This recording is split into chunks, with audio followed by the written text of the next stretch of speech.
Je vous invite à trouver une place en avant. Content de vous voir, content de vous avoir avec nous ce matin. Nous, chez nous, on a eu une visite cette semaine, une visite imprévue. Une visite, son nom, c'était l'influenza. Est-ce qu'il y en a qui ont eu cette visite-là dernièrement? Ah ouais, il y en a qui ont eu l'influenza. Aïe, aïe, aïe. Tout le monde est sur le carreau. Je suis le seul qui a été épargné jusqu'à présent. Je ne sais pas combien de temps ça va durer. Je pense que je ne l'ai pas eu du tout parce que je vais quand même pas pire, mais je vais peut-être m'effondrer en arrivant chez nous. Avez-vous remarqué que moi, j'ai grandi dans les années 80-90. Avez-vous remarqué que ça a bien changé depuis ce temps-là? Bien changé, hein? Encore plus pour les époques avant. Une chose, je ne sais pas si vous avez remarqué ça, mais il y a l'Internet maintenant. Il y en a qui connaissent ça, oui. Une chose je ne sais pas si vous est arrivé, mais récemment, j'ai fait des recherches pour une compagnie de traduction, pour un projet en tout cas. Puis après ça, quand j'écoutais de la musique sur Deezer, un service de musique continue, je voyais des publicités de la compagnie de traduction que j'étais allé voir. Ça vous est déjà arrivé, ça?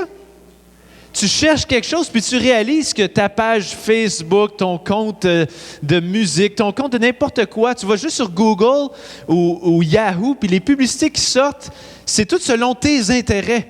Avez-vous déjà remarqué ça? Qui a remarqué ça ici?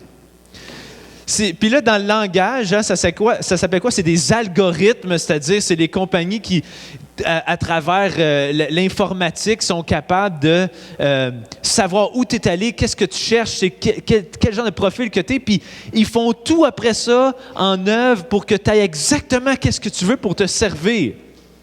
C'est quand même un peu épeurant, trouvez-vous? Quand même un peu épeurant. Ça tout a été choisi pour toi. Parce qu'on le sait qu'on n'a pas beaucoup de temps, puis on veut arriver rapidement à nos objectifs puis à nos fins. C'est un peu comme ça que notre monde fonctionne. Mais savez-vous, le problème, c'est que ça diminue notre capacité de se concentrer sur quelque chose qui ne sert pas nos besoins immédiats. Toujours habitué que tout revienne à nous servir dans ce qu'on veut absolument faire maintenant.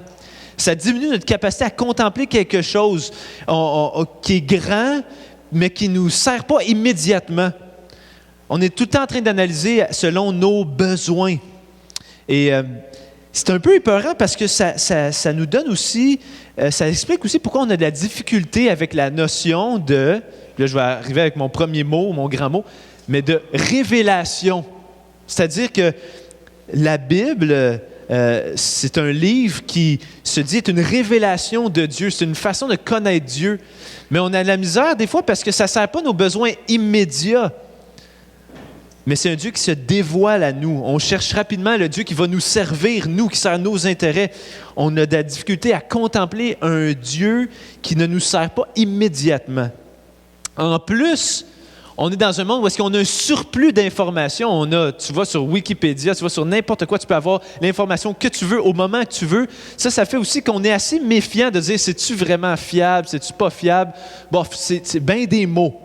Deux raisons qui font que c'est difficile pour le Québécois moyen, que je pense qu'on est aujourd'hui, de prendre la Bible, de l'ouvrir puis de se dire, « Hey, je veux écouter qu'est-ce que ça dit à propos de Dieu. Je veux découvrir comment Dieu se dévoile dans la parole. » Mais Ecclésia, c'est exactement pourquoi la lente étude de la Bible nous intéresse, parce qu'on est confronté avec une réalité qui n'est pas juste en train tout le temps de dire « OK, comment ça peut me servir? Comment ça peut m'aider à atteindre mes buts? » Non, mais une réalité qui est éternelle, solide, fiable, qui ne changera pas, puis à laquelle on peut modeler nos besoins et nos intérêts.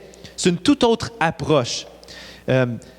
Pour notre époque, c'est un peu comme un effort surhumain qu'on va faire ce matin, c'est-à-dire ouvrir la Bible puis s'intéresser sans tout de suite être en train de demander « OK, comment ça peut me servir moi? » On va vouloir ouvrir nos oreilles, entendre ce que la Bible dit, pas qu'est-ce qu'on a entendu ailleurs par rapport à Dieu, mais qu'est-ce que la Bible dit par rapport au Dieu créateur.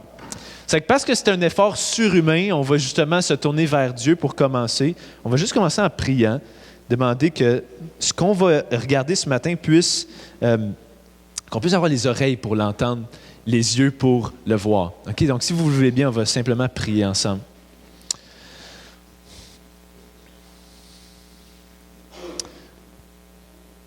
Oh Dieu, on vient devant toi ce matin. On est très petit. En réalité, pourquoi tu nous écouterais, toi, le Dieu de l'univers? Mais on sait que tu nous aimes.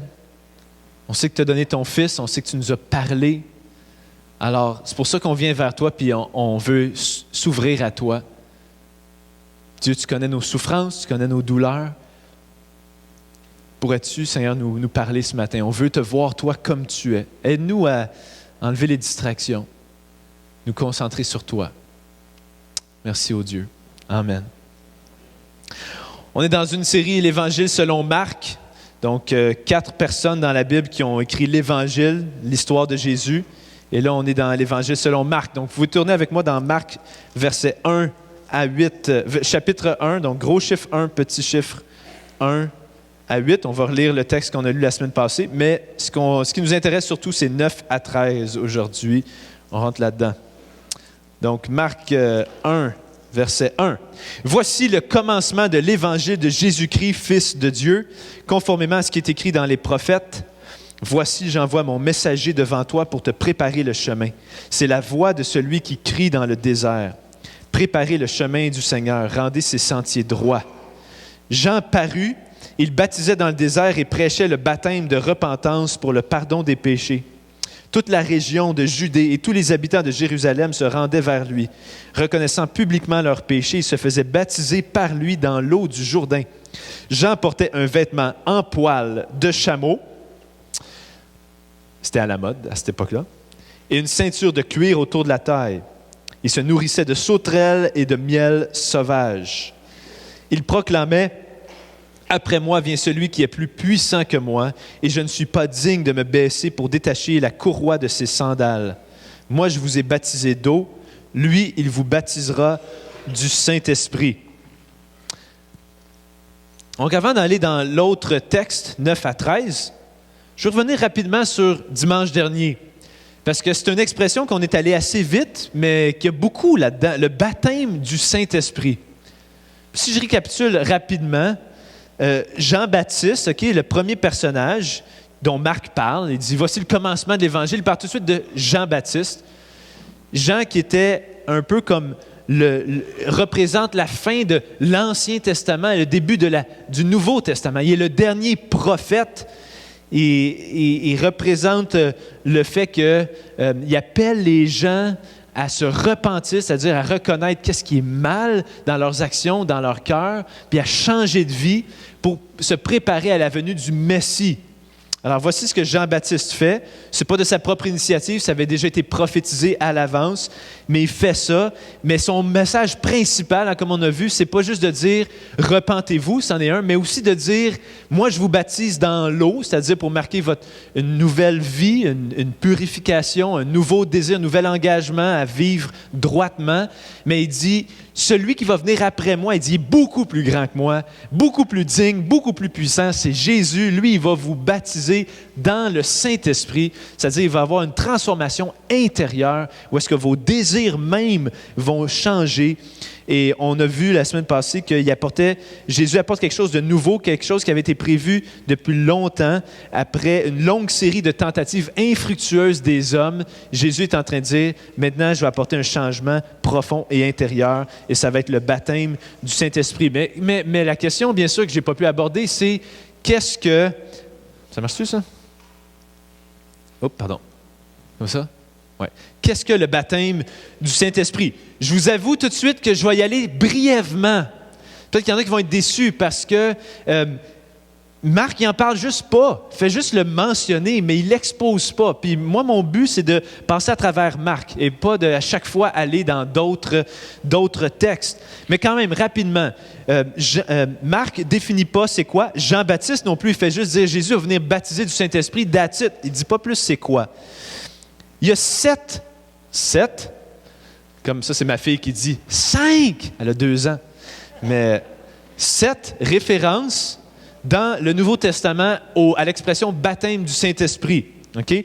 Les 4 premières fois, c'est exactement comme Marc là. Oui, ici. OK, je l'ai ici. Donc, Matthieu 3,11 raconte exactement le même discours de Jean-Baptiste, mais dans les mots de Matthieu. Luc 1,8, exactement la même expression. Luc 3,16 et Jean 1,33. Donc, Marc 1,8, c'est celui que je viens de lire. Mais dans le fond, les 4 sont presque identiques. Après ça, on retrouve cette même expression-là dans Actes 1, 4, 5. Donc, à ce moment-là, on est 40 jours après la résurrection de Jésus. On est à Jérusalem. Et voici qu'est-ce qu'on lit. Alors que Jésus se trouvait en leur compagnie, il leur recommanda de ne pas s'éloigner de Jérusalem, mais d'attendre ce que le Père avait promis, ce que je vous ai annoncé, leur dit-il, car Jean a baptisé d'eau, encore la même référence, mais vous, dans peu de jours, vous serez baptisés du Saint-Esprit. Et qu'est-ce qu'on lit quand on lit le chapitre 2 du livre des Actes? C'est que quand le jour de la Pentecôte arriva, c'est-à-dire 10 jours après que Jésus ait dit ça, et que Jésus soit reparti au ciel, l'ascension, 10 jours plus tard, c'est la fête juive de la Pentecôte. Et quand c'est arrivé, ils étaient, tous les disciples, tous ensemble au même endroit. Ça, c'est Acte 2, verset 2. Tout à coup, il vint du ciel un bruit comme celui d'un vent violent qui remplit toute la maison où ils étaient assis. Des langues qui semblaient de feu, des flammes de feu, leur apparurent, séparées les unes des autres. Elles se posèrent sur chacun d'eux. Ils furent tous remplis du Saint-Esprit et se mirent à parler en d'autres langues, comme l'Esprit leur donnait de s'exprimer. En gros, ils ont commencé, alors qu'ils attendaient le baptême du Saint-Esprit, eh bien, à ce moment-là, ils ont été plongés dans l'Esprit, ils ont été capables de parler des nouvelles langues. Et puisque c'était une fête, il y avait des gens qui étaient venus de partout en Winnebago pour s'installer à Jérusalem pendant le temps de la fête. Et là, ces disciples-là qui n'avaient jamais parlé arabe, je ne sais pas c'est quoi les autres langues, imaginez-les, égyptiens. Et là, ils se mettaient à parler de Jésus dans toutes sortes d'autres langues et tous les gens étaient étonnés. Donc, c'est quoi le baptême du Saint-Esprit? En premier, on peut dire, c'est cet événement-là où l'Esprit de Dieu a rempli les premiers croyants, leur a donné la force, leur a donné des capacités pour faire connaître Jésus à ce moment-là. Là, la 6e référence, c'est dans Actes 11, 16, quand l'apôtre Pierre raconte exactement cet événement-là de la Pentecôte.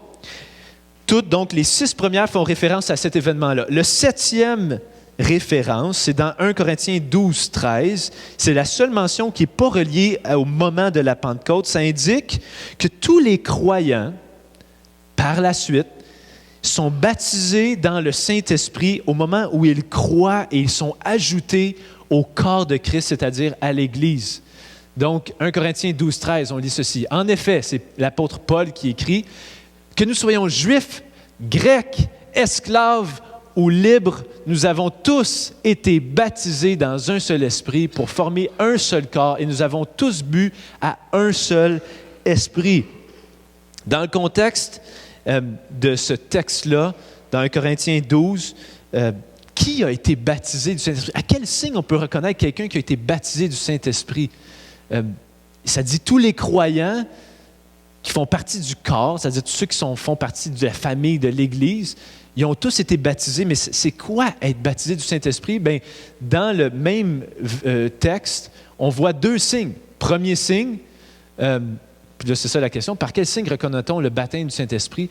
La foi personnelle en Jésus-Christ. Dans juste quelques versets plus tôt, personne ne peut dire, c'est l'apôtre Paul qui parle encore, Jésus est le Seigneur si ce n'est par le Saint-Esprit.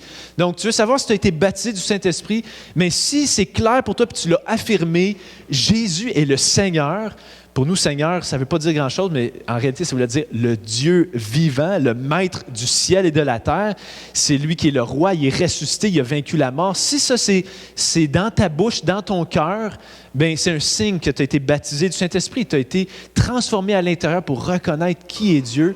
Puis la deuxième signe, qu'on dirait qui est un signe continu, c'est l'amour pour les frères et sœurs. Dans 1 Corinthiens 12, 7, juste donc quelques versets plus tard, il dit « Or à chacun, la manifestation de l'Esprit est donnée pour le bien de tous. » Puis là, il fait une liste de toutes sortes de dons. Il y en a qui vont parler avec des paroles de sagesse. Il y en a qui vont servir avec compassion. Il va y avoir toutes sortes de façons ici à Ecclésia, dans chaque église, où est-ce que des gens ont des capacités différentes. Mais quand tu as été baptisé du Saint-Esprit, l'Esprit te pousse, se manifeste pour que tu cherches à servir, à vouloir aimer puis aider les autres qui qui connaissent Jésus à devenir plus proches de lui, à être changés, à être transformés. Donc, si tu es ici et tu te dis, « Moi, je me demande si j'ai été baptisé du Saint-Esprit », bien, si tu n'es pas convaincu que Jésus est le Seigneur, si tu n'as jamais été prêt à le dire publiquement même, de t'identifier à Jésus, si en plus tu n'as jamais vraiment eu d'un cœur pour servir les frères et sœurs, comme je dis ça, puis tu dis comme « What? Ça veut dire quoi ça? » Bien, il y a des bonnes chances que tu n'as pas été baptisé dans le Saint-Esprit, il y a des bonnes chances que tu n'appartiennes pas à Jésus si tu n'as pas d'amour puis un désir fort de dire « J'aimerais tellement ça qu'on grandisse ensemble, puis qu'est-ce que je peux faire? Je peux-tu faire des repas? Je peux-tu aider? Je peux-tu coordonner quelque chose? » Si tu n'as pas ce désir-là, bien, c'est un signe que le baptême du Saint-Esprit n'est pas arrivé pour toi. Ou ça se peut que tu l'as expérimenté, mais que tu as par la suite éteint le Saint-Esprit ou attristé le Saint-Esprit pour un temps. Mais si tu n'as jamais même vécu ça une seule fois, bien, tu n'es pas chrétien. Tu peux dire, je suis chrétien dans le sens que, dans le fond, tout le monde en Occident est chrétien, là, par rapport aux pays musulmans, hindous, on est tous chrétiens culturellement, mais tu n'es pas chrétien dans le sens que Jésus, le Nouveau Testament, l'entendait.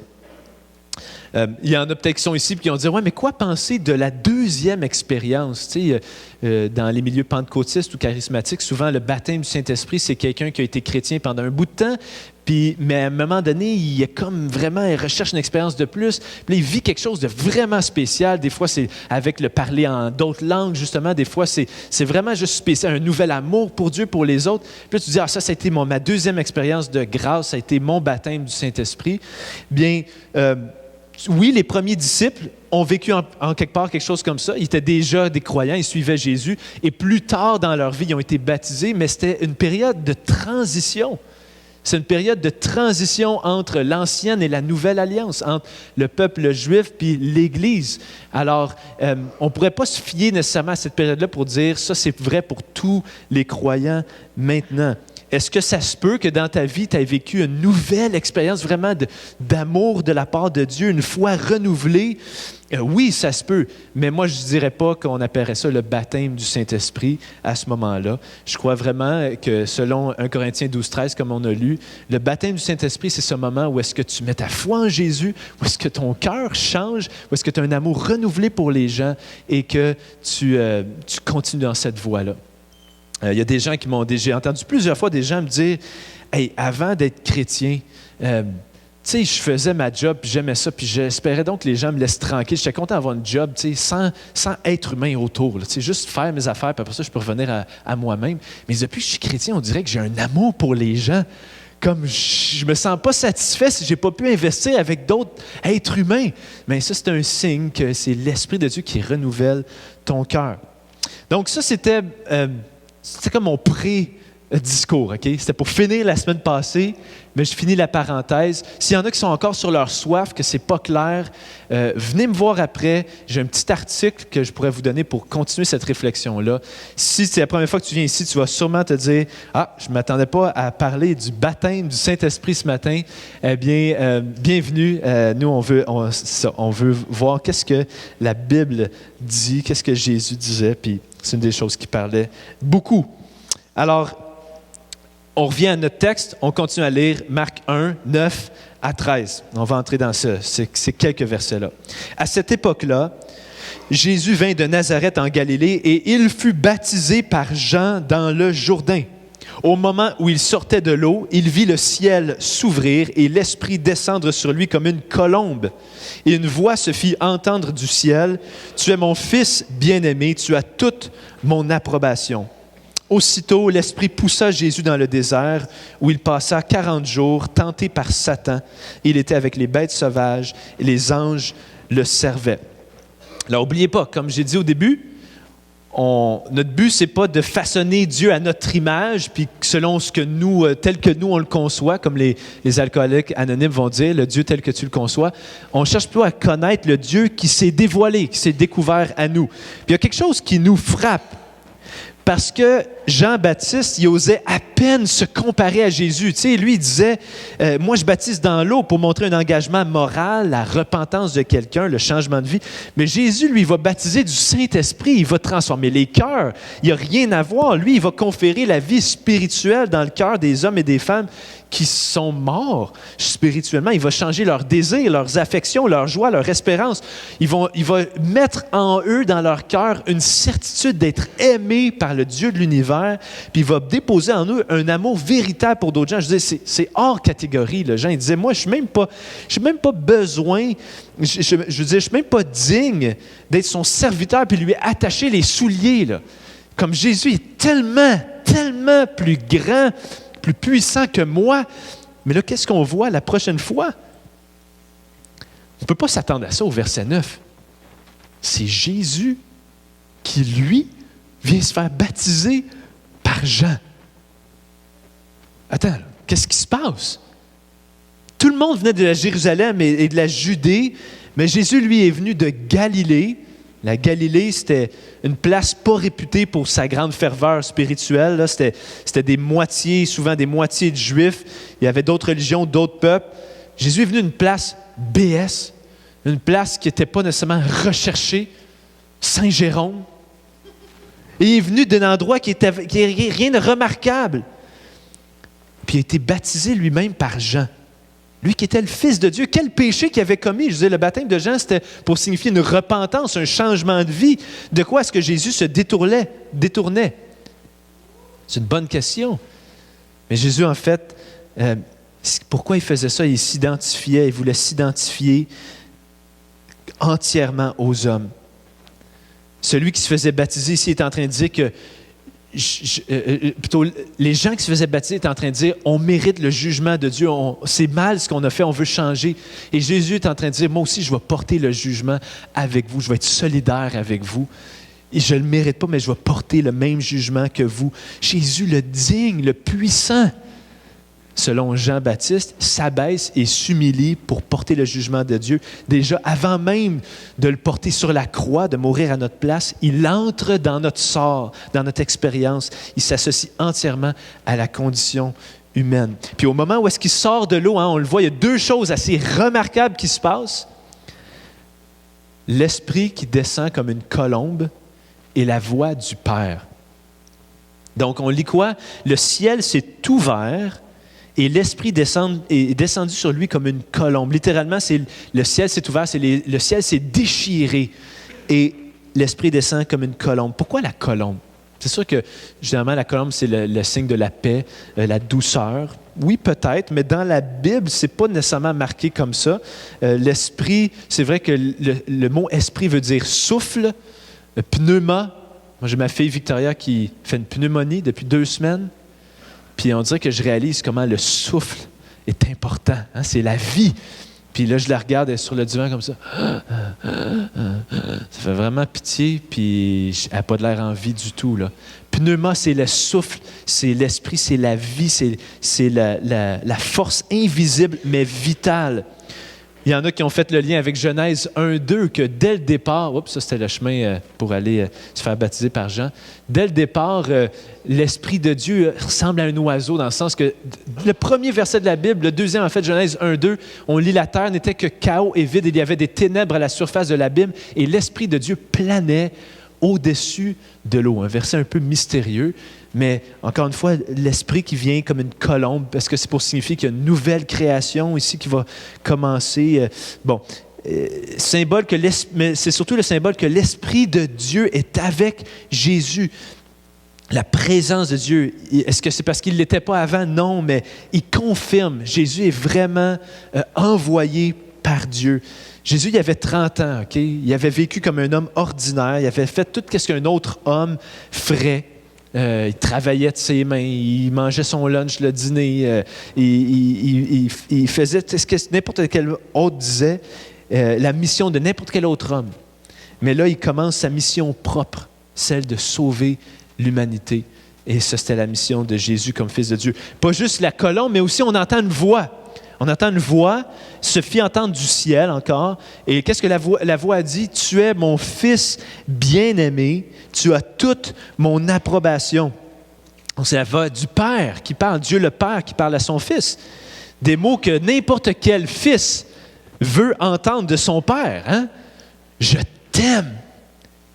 Je suis fier de toi. » En gros, c'est ça qu'il dit. « Je t'aime et je suis fier de toi. » Mais là, ce n'est pas la bouche d'un autre homme, d'un père humain, c'est la voix de Dieu lui-même, le Créateur, qui l'appelle Jésus son Fils. En fait, ces mots-là, « Tu es mon Fils bien-aimé », c'est un écho des textes, plusieurs textes dans l'Ancien Testament, où est-ce que c'est clair que le Messie qui va venir, c'est aussi le roi que Dieu va appeler son Fils. Par exemple, le psaume 2, versets 7 et 8, où est-ce que l'image, c'est tout, on voit, je ne l'ai pas écrit, mais on voit tout le gouvernement humain, tous les empires qui se soulèvent ensemble un peu pour se rebeller contre le Dieu de l'univers, puis dire, on va nous-mêmes régner, c'est moi qui vais être le roi de la planète, puis ça ne sera pas Dieu, puis ils essayent de se détacher de Dieu. Et là, voici qu'est-ce qu'on lit. On lit que c'est au Messie que Dieu destine d'être le roi de notre planète. En fait, l'univers entier a été créé pour que Jésus en soit le chef. Et voici qu'est-ce qu'on lit dans Psaume 2, 7 et 8. « Je veux proclamer le décret de l'Éternel. Il m'a dit, tu es mon fils. Je t'ai engendré aujourd'hui. Demande-le-moi et je te donnerai les nations en héritage, les extrémités de la terre en possession. » Ou Ésaïe 42, 1, une image un peu différente, l'image du serviteur du Seigneur. « Voici mon serviteur, celui que je soutiendrai, celui que j'ai choisi et qui a toute mon approbation. J'ai mis, regardez ça, j'ai mis mon esprit sur lui. Il révélera le droit aux nations. » Donc, encore une fois, toute mon approbation, ça venait d'Ésaïe 800 ans plus tôt. Donc, ce qu'on découvre de Dieu ici, OK? Vous êtes conscient encore que ce n'est pas quelque chose qui sert nos besoins immédiats, là, ce qu'on lit. Mais si on fait un effort, ce qu'on découvre de Dieu, c'est que Dieu, comment Dieu se dévoile ou se révèle, c'est que ce jour-là, dans la rivière du Jourdain, où Jésus est arrivé de Nazareth pour se faire baptiser par Jean, la voix de Dieu et la présence du Saint-Esprit sous la forme d'une colombe ont confirmé l'identité et la mission de Jésus comme Fils de Dieu, roi de la terre, et confirmé sa mission comme sauveur, comme c'était un nouveau chapitre dans la vie de Jésus. Mais aussi, on découvre quelque chose d'essentiel pour connaître Dieu ici. Quelque chose d'essentiel que j'aimerais qu'on prenne un temps pour explorer, c'est que le baptême de Jésus révèle aussi la nature de Dieu. On voit une chose importante, c'est que Dieu existe en 3 personnes, qu'on appelle la Trinité. Dieu le Père, la voix qu'on entend du ciel, Dieu le Fils, Jésus, et Dieu le Saint-Esprit. Tous réunis dans cette scène-là. Jésus, la colombe et le Père. C'est certain que c'est un mystère. Okay? Comment ça peut être un Dieu en 3 personnes? Mais ce n'est pas un détail secondaire, c'est vraiment essentiel de croire et de comprendre que Dieu se fait connaître à nous comme une Trinité. Okay? Je suis conscient que je vais vous pousser un petit peu dans des réflexions plus approfondies ce matin et je suis convaincu que ça va être enrichissant. Mais la Trinité, qu'est-ce que c'est ça? Le Père, voici une courte description, c'est le Père qui aime et protège et guide et se donne entièrement à son Fils bien-aimé. Et le Fils bien-aimé qui lui aussi honore, admire, aime, se donne entièrement à son Père. Et la dynamique d'amour envers les deux, d'admiration, d'honneur, qui est aussi personnelle. Le Saint-Esprit, un peu comme quelqu'un pourrait me connaître moi, Jacob, individuellement, sans connaître Marie-Paul, ma femme. Mais là, cette personne-là pourrait aussi connaître Marie-Paul individuellement, mais on dirait que quand il nous connaît, nous, quand on est ensemble comme couple, on dirait quasiment que tu connais d'autres choses. Je sais que ce n'est pas une autre personne, c'est bien limité, mais c'est un peu comme ça.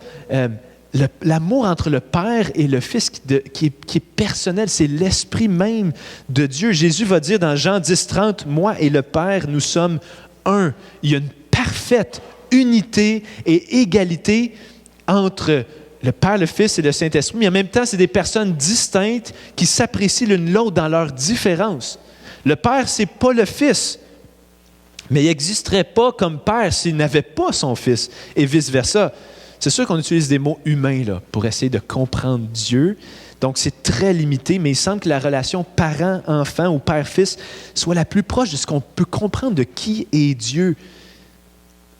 un père qui se reconnaît dans son fils, puis qui est attaché à son fils inconditionnellement, mais qui prend plaisir aussi à voir comment son fils est distinct de lui-même, puis se plaît en lui. Mon fils bien-aimé, tu as toute mon approbation. Nous, on ne réalise pas, mais il y a eu des débats interminables pendant des siècles après la vie de Jésus parmi les premiers chrétiens pour comprendre exactement comment Jésus pouvait être Dieu lui-même, tout en appelant Dieu son Père. Il y a eu des dessins pour illustrer ça a pris du temps avant qu'on arrive à des choses comme ça. Ça a l'air nono, là, mais là, c'est en latin, là, mais on peut comprendre. Je pense, pater, le Père, n'est pas le Fils, n'est pas le Saint-Esprit, qui n'est pas le Père, mais qui est Dieu. Ça l'aide. Puis il y a des credos aussi. Il y en a qui ont écrit des détails. Il y a des gens qui sont morts qui se sont battus pour clarifier que c'était pas un Dieu qui changeait de déguisement à chaque fois, qui une fois était le Père, après ça il devient le Fils, après ça il devient le Saint-Esprit. Ça, on appelait ça le modalisme, différents modes, mais un seul Dieu. Non, mais c'était vraiment un Dieu en 3 personnes. Puis bientôt, je vais vous expliquer pourquoi c'est vraiment essentiel. Okay? Mais il y a eu des credos exemples comme celui-ci. Okay? J'ai jamais lu ça en 8 ans, donc soyez avec moi pour ça. Là. C'est tellement profond et riche. Le symbole d'Athanase au 4e siècle, il a dit des choses, il a écrit quelque chose qui a uni une grande partie de l'Église. Nous adorons un Dieu dans la Trinité et la Trinité dans l'unité, sans confondre les personnes ni diviser la substance. Autre est en effet la personne du Père, autre celle du Fils, autre celle du Saint-Esprit, mais une est la divinité du Père, du Fils et du Saint-Esprit. Égale la gloire, coéternelle la majesté. C'est beaucoup plus long, mais une deuxième et dernière partie. Le Père n'a été fait par personne et il n'a ni créé ni engendré. Le Fils n'est issu que du Père. Il n'a ni fait ni créé, mais engendré. Le Saint-Esprit vient du Père et du Fils. Il n'a ni fait, ni créé, ni engendré, mais il procède. Ça, c'est tous des mots qu'on retrouve dans les Écritures. Il n'y a donc qu'un Père, non pas 3 pères. Un Fils, non pas 3 fils. Un Saint-Esprit, non pas 3 Saint-Esprits. Et dans cette Trinité, il n'y a rien qui soit avant ou après, rien qui soit plus grand ou plus petit, mais les personnes sont toutes 3 également éternelles et semblablement égales. Quel contraste avec la façon que nous, on gère nos relations. Exemple, un slogan qui revient souvent dans notre société, c'est « Sois toi-même ». En voulant dire, on se fout de ce que les autres pensent autour de toi, comme la princesse Elsa là, dans La Reine des Neiges. Je l'ai assez entendu.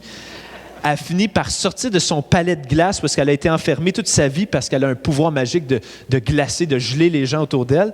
Puis là, finalement, c'est la grande chanson là, qu'elle chante à tue-tête. « Let it go, libérer, libérer », parce qu'elle va finalement être elle-même. Je vais vivre pas selon ce que les autres pensent, je vais être moi-même. Qui a vu La Reine des Neiges? Il y a des gars aussi, je ne suis pas tout seul. Mais le message, c'est quoi? C'est toi-même qui définis qui tu es. Tu n'as pas besoin de personne. Mais j'aurais bien beau me définir par moi-même, être authentique. Si je me prends moi comme exemple, je ne pourrais jamais me détacher du fait que je suis le fils de Michel Mathieu et de Lucie Chouinard. Je suis québécois, je suis blanc, je suis un chrétien qui vit en communauté. C'est un peu à l'extrême, c'est les islamistes radicaux qui disent on ne pourra jamais être qui on est tant qu'on n'a pas exclu tous les autres qui ne croient pas et qui ne pensent pas comme nous. C'est moi-même qui définis qui je suis. Ça, c'est à l'extrême. Mais Dieu, lui, regardez la différence. Dieu est heureux de se définir puis de se révéler à nous comme Père, Fils et Esprit liés relationnellement. Il ne pourrait jamais se détacher et dire « Ah, moi, je vais être tout seul le Père. » Ou le Fils dirait « Non, moi, je vais être juste... » Non, ils sont heureux d'être attachés ensemble. Ou à l'inverse, ceux d'entre nous qui ont grandi avec une éducation plus traditionnelle, où est-ce que la famille est vraiment, vraiment importante, des fois, c'est l'inverse. C'est plutôt que je suis incapable de savoir qui je suis sans faire référence à mes parents ou mes frères et sœurs ou mes enfants. Ça devient comme fusionnel, la codépendance, comme ceux qui ont vu un autre film, Le mariage à la grecque ou My Big Fat Greek Wedding, où est-ce que j'existe juste si je joue le rôle prédéterminé pour moi. Il y en a ici qui ont vécu ça, le contrôle, la manipulation pour devenir ce que tes parents ou ce que tes enfants veulent que tu sois. C'est un peu l'image des premiers colons européens qui plaçaient les Amérindiens dans des couvents qu'ils les habillaient à l'européenne, qui leur enseignaient le français pour les assimiler. Tu ne peux pas être différent. Il faut absolument que tu sois comme moi. Il faut absolument que tu sois pareil. Quelle différence encore que dans la Trinité, le Fils est libre d'être le Fils et l'Esprit est libre d'être l'Esprit et la différence de chaque personne est pleinement reconnue, appréciée, admirée. Tu es mon Fils bien-aimé, tu as toute mon approbation. Puis au moment du baptême de Jésus, le ciel, on lit, s'est déchiré et on a pu apercevoir un moment l'identité réelle et glorieuse de Dieu qui existe en Trinité. Qui existe dans une intimité d'amour parfait et éternel, comme une société glorieuse où est-ce que l'amour règne, ou un cercle d'amis. C'est comme notre cercle d'amis de rêve, notre groupe connexion de rêve, où est-ce que chacun est libre d'être lui-même, mais en même temps, chacun se donne librement aux autres par amour. Je suis libre d'être moi-même, mais je ne veux pas me détacher de toi. Je suis content que tu sois toi. Que tu sois libre d'être toi-même, puis on va s'aimer ensemble. C'est essentiel, OK, mes amis, qu'on comprenne puis qu'on connaisse ça de Dieu et qu'on l'adore comme Dieu, comme ça, parce que sinon, savez-vous, c'est quoi qui va se passer? Tu vas voir Dieu comme Allah, OK? Un Dieu distant, qui est tout seul, qui est inconnaissable, parce qu'il n'y a pas une relation comme ça, trinitaire en dedans de lui. Il est juste, mais inconnaissable. Et là, tu vas voir Dieu comme quand tu vas dire des choses comme « Dieu m'a sauvé de mon péché », tu vas te dire « Dieu m'a sauvé de mes problèmes », mais c'est finalement pour que je me retrouve au paradis, puis que Dieu soit là, puis que je puisse vivre la vie que je voulais vivre. Alors que c'est pas ça. Dieu nous a sauvés du fait qu'on veut toujours soit exclure les autres pour nous créer qui on est, ou bien assimiler les autres pour finalement qu'ils soient pareils comme nous, puis on doit être libérés pour être heureux d'être aimé par Dieu puis être capable d'aimer d'autres comme ils sont. C'est essentiel.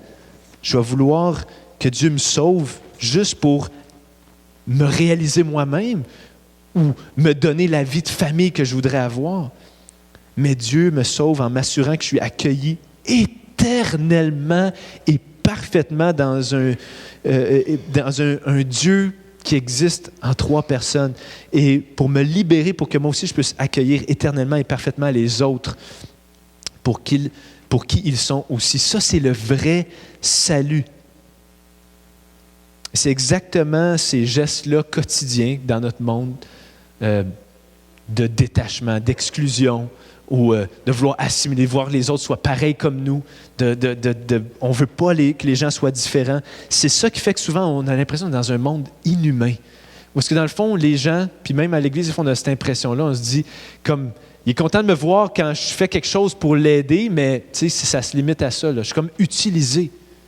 C'est à cause de ça. Parce qu'on n'est pas comme la Trinité. Imaginez, par contre, si vous et moi, on était dans une communauté qui est parfaitement comme la Trinité. Okay? Si tu étais dans un groupe là, d'amis où est-ce que tu peux vraiment être libre d'être toi-même, comme tu n'as pas honte, tu n'es pas gêné, puis les autres sont vraiment libres d'être eux-mêmes, mais tu les aimes comme ils sont, puis ils t'aiment comme tu es, puis ensemble, on peut aimer d'autres personnes. Je ne sais pas si vous avez déjà vécu ça, que tu sais, peut-être un souper avec des amis, ça fait longtemps que tu ne les as pas vus, ou une activité avec des gens que tu sais qui t'aiment, puis toi, tu les aimes vraiment beaucoup. Puis là, quand tu arrives, il y a cette personne-là qui a été invitée aussi. Puis qui, tu sais, elle parle fort, tu vois qu'elle est comme pas bien dans sa peau, puis elle va prendre toute la place. Tu ne pourras pas comme apprécier ton cercle d'amis, puis il y a quelque chose qui est gâché. Levez pas la main si vous avez vécu ça, mais vous avez peut-être vécu des choses comme, tu sais, cette personne-là que... Parce que voyez-vous, nous, même quand on est au summum là, de l'amour, OK, les uns avec les autres, on en a juste un peu d'amour. On n'est même pas capable d'en inclure d'autres qui sont différents. C'est ça la grande différence avec qui est Dieu. Il est complètement différent. On n'aurait jamais pu inventer ce Dieu-là. Il est complètement différent. Puis voyez, qu'est-ce qu'on lit? C'est que ce Dieu-là, quand il a été confronté à des gens gossants, qui parlent beaucoup, qui sont dérangeants, qui sont centrés sur eux, qui ne sont pas bien dans leur peau, comme nous. Mais ce Dieu-là, au lieu de se reculer puis dire, OK, bien, on va juste rester, notre petite gang, Saint-Esprit, Fils, Père, on va être correct ensemble. On est bien, on est heureux ensemble. Au contraire, l'amour qui est en Dieu est invincible, éternel, inépuisable. Et cet amour-là déborde. Quand Dieu a été confronté à nous, au lieu de nous exclure et de dire « Ah, tu ne fais pas trop dans la gang », il est venu vers nous. Et c'est là ce qu'on voit qui est vraiment frappant. Après ce portrait extraordinaire-là du Dieu trinitaire, où est-ce que le Père dit « Je t'aime, mon Fils, je suis tellement fier de toi », puis que le Saint-Esprit vient pour accompagner Jésus, puis qu'on voit cet amour-là dans la Trinité. Tout de suite après, qu'est-ce qu'on lit? Aussitôt, verset 12, l'Esprit poussa Jésus dans le désert, où il passa 40 jours tenté par Satan. Il était avec les bêtes sauvages et les anges le servaient. Ce Dieu-là, plein d'amour, quand tu le presses comme un citron, quand tu l'amènes confronté à des gens pécheurs comme nous, au lieu de se reculer puis s'exclure puis de retourner dans son ciel glorieux, bien, il se lance dans le désert. Il s'engage dans le désert. Où est-ce que, c'est quoi l'image du désert dans la Bible? Le désert, c'est la ruine. C'est un endroit qui avait à un moment été une grande ville avec de l'architecture, avec des gens densément peuplés, comme par exemple Babylone en est une image. Dans l'Apocalypse 12:8, il y a une prophétie qui dit « Babylone, tu vas tomber, tu vas être une ruine. » C'est les animaux sauvages qui vont prendre la place. Il n'y aura plus d'êtres humains là, ça va être un désert. Et en quelque part, l'image, c'est que Jésus s'est aventuré dans notre désert à nous. Nous qui, même quand on a notre meilleur cercle d'amis, on n'a pas assez d'amour pour d'autres. Nous qui sommes tout le temps en train de nous dire, OK, mais là, je veux être qui je suis, mais là, il faut que je tasse les gens qui sont toxiques envers moi, parce que pour être qui je suis, je ne peux pas les avoir eux, ou bien qui essaient de forcer les autres à être comme nous. Dans ce désert-là, Jésus est venu. Il est venu, puis il a été confronté par qui? Attaqué par Satan. Satan, qui veut dire adversaire, l'archétype, pas le symbole, mais la personne la plus orgueilleuse, la plus méchante, un ange en réalité de Dieu qui s'est rebellé contre Dieu, qui est indépendant et solitaire, qui n'a aucun amour en lui, juste la destruction et la solitude. Et Jésus est venu le confronter. Qu'est-ce qu'on apprend ici sur l'amour de Dieu? C'est que quand on presse Dieu comme un citron, ce qui sort, dans n'importe quelle circonstance, c'est l'amour. Et ce combat-là dans le désert, finalement, toute sa vie, Jésus l'a mené. Ce combat-là, on n'a pas beaucoup de détails dans Marc, mais dans les autres évangiles, on voit que le combat, c'était quoi? Entre Satan et Jésus, c'était un combat pour dire, es-tu vraiment le Fils de Dieu? Es-tu vraiment rempli d'amour? Est-ce que tu vas pouvoir vraiment toffer dans un monde qui est désertique? Et jusqu'à la croix, Jésus a mené ce combat-là. Pourquoi? Pour nous. Pour que nous, on puisse être inclus en Dieu, qu'on puisse être accueillis par Dieu. Une chose aussi, c'est que le désert représente tout ce que le peuple d'Israël, les Juifs, avaient fait. C'est-à-dire, Dieu, dans la Bible, dans Osée 11, appelait son peuple « mon fils ».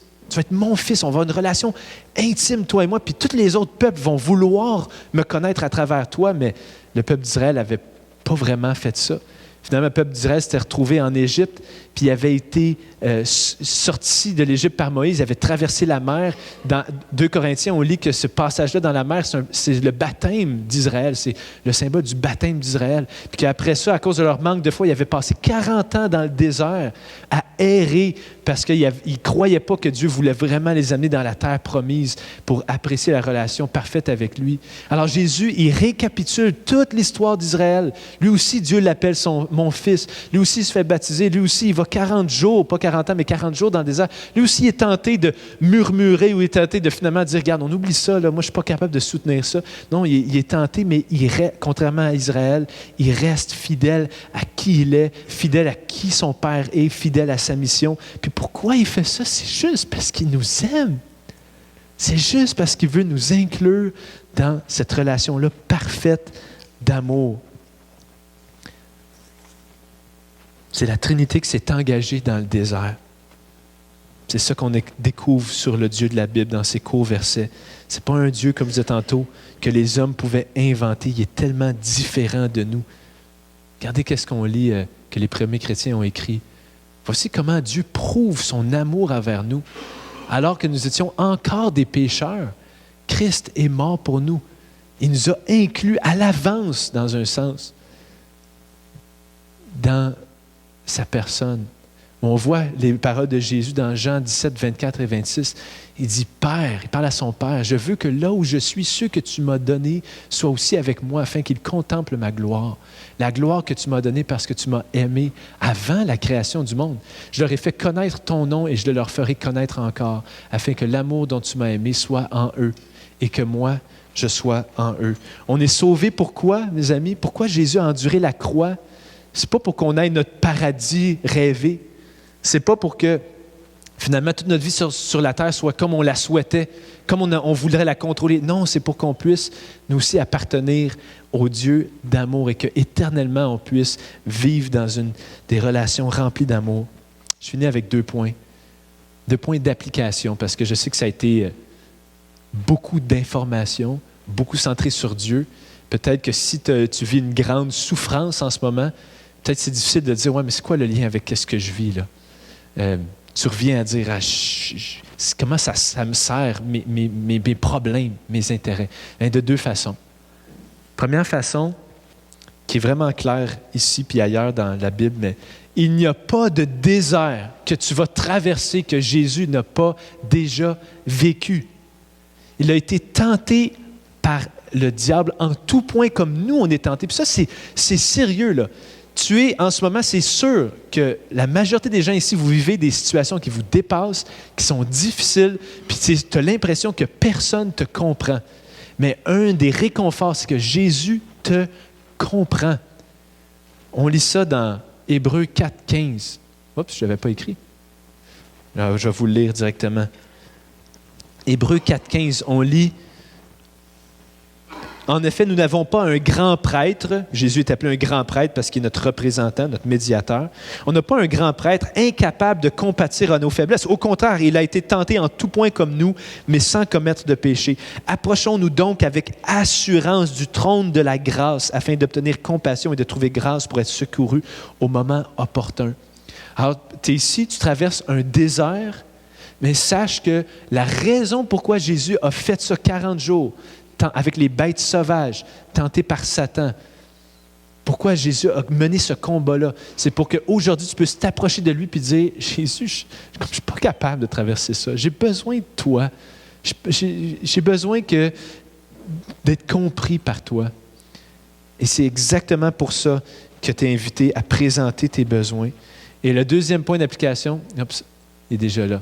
Si tu as été uni à Jésus, c'est-à-dire si on parlait du baptême du Saint-Esprit au début, si tu dis, « Ouais, non, moi, j'ai vraiment été baptisé du Saint-Esprit, bien, j'aspire à ça, je voudrais être transformé intérieurement, je voudrais pouvoir dire, oui, je crois en Jésus, je voudrais aimer les gens, mais sache, attends-toi que l'Esprit va aussi te pousser au désert. C'est l'Esprit qui a poussé Jésus au désert, pas physiquement, mais qui l'a amené, qui l'a entraîné pour dire, toi aussi, mène le combat. Toi aussi, va vers ceux qui ne sont pas aimables. Toi aussi, sois pas surpris quand tu vas avoir des occasions d'aimer là où il n'y a qu'un vide relationnel. Laisse l'Esprit te pousser. Quand tu as mis ta confiance en Jésus, le Père t'a uni à lui et tu peux aussi entendre sa voix du ciel dire « Je t'aime tellement, mon fils. Tu as été adopté par le Père. Je t'aime et je suis fier de toi. » C'est ce que le Père dit à propos de toi maintenant. Donc, abreuvons-nous longuement à ces paroles-là et retournons au combat. J'ai invité les musiciens à venir parce qu'on va célébrer ce Dieu-là. J'espère que peut-être ce matin, il y a peut-être juste une petite chose qui s'est ouverte et te dit « Wow, j'avais jamais perçu ou conçu que Dieu, comment il se révèle dans la Bible, il est comme ça. » Je n'avais jamais vu Dieu comme ça. J'espère que ça va te donner l'étincelle pour que quand on va se lever puis on va chanter dans quelques minutes, bien, ça ne soit pas juste comme on chante parce que chaque dimanche on chante. Non, ça soit comme je peux célébrer le Dieu extraordinaire. vraiment distinct et différent de tout ce que j'aurais pu concevoir comme Dieu. Il est beaucoup plus grand, beaucoup plus bon. Puis après cela, après avoir chanté, on va être équipé pour repartir au combat dans le désert. Et je vous laisse avec ce verset-là, 2 Corinthiens 5, 14 et 15. C'est l'apôtre Paul qui illustre un peu ça. Il dit, l'amour de Christ nous presse, nous pousse.